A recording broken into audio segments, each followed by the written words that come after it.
সুন্দর লাগতেছে না আমাকে? বলেন বলেন, আপনারা এভাবে বলবেন আর আমার হাত বেড়ে যাবে। মানুষের মৃত্যু কামনা করেন না, বুঝেননি? আর মানুষ পরিদের তো মৃত্যু কামনা করতেই নাই। আল্লাহর মানে আল্লাহর জিনিসপত্র যেগুলো আল্লাহর হাতে, একান্ত আল্লাহর হাতে, সেগুলো নিয়ে বাড়াবাড়ি করেন না।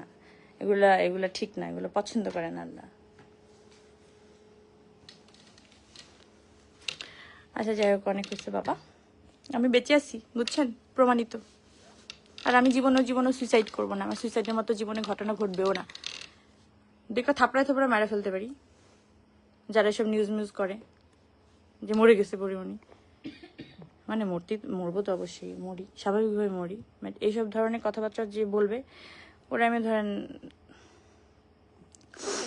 জানি না। আমি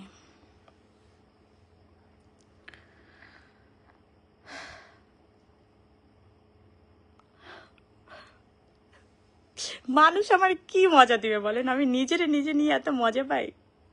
আমি মাঝে মাঝে কি করি, ওই ঘটনা দেখে আমি নিজেই 3 দিন ধরে হাসতে থাকি। আমি জানি এই লাইফটা আমার জন্য কতটা ফানি।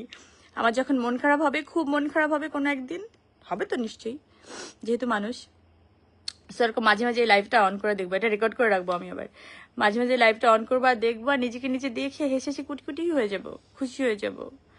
মানে নিজেকে নিজে এন্টারটেইন করা আর কি।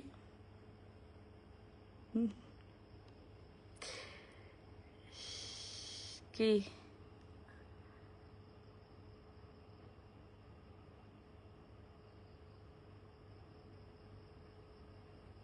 একটা কমেন্টও পড়তে পারি না, একটু আস্তে আস্তে কমেন্ট করো। সবাই পাশে থেকে এগিয়ে যাও। মানে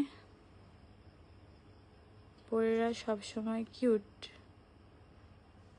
ওকা রোজিনা আক্তার, আই এম। আচ্ছা কমেন্টগুলো, রাগটা থামতে একটু টাইম লাগবে আমার। তারপরে আপনাদের সাথে আরাম করে একদিন আড্ডা দিব ইনশাল্লাহ।